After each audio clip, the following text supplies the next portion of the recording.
Hi people and hello my Chili Con Carnage crew, it's Chili here for a 5-minute review on Alkaline Trio and their newest album, Blood, Hair and Eyeballs. Alkaline Trio feel like the backseat drivers of a genre from 20 years ago. They never took hold of the scene quite like their other contemporaries such as Taking Back Sunday or the Ataras. But then again, they were never quite in the scene to begin with. Their blend of music is more akin to that kind of pop rock kind of feel, and for reasons unknown, they always held a special place in my heart. They were kind of the underdogs, and sometimes you just want to see the underdog succeed. Out of all Matt Skiba's projects, this band does feel like the most prevalent music he has created, and this does include his time with Blink-182. And this album is their 10th effort, as should be made obvious by the album artwork.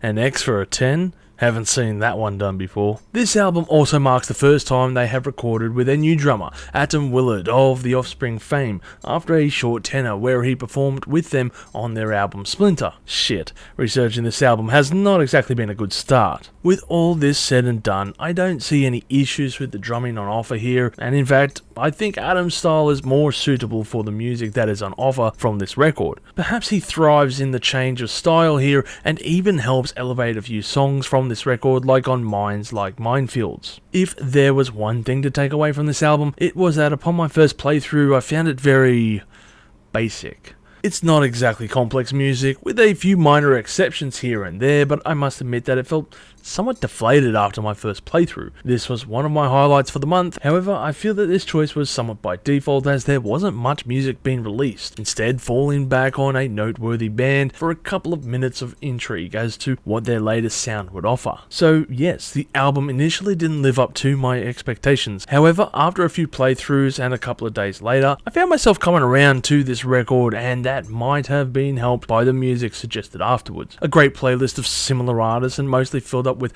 Matt Skiba's solo stuff, but still, I found myself enjoying the music that I was hearing. Then it clicked.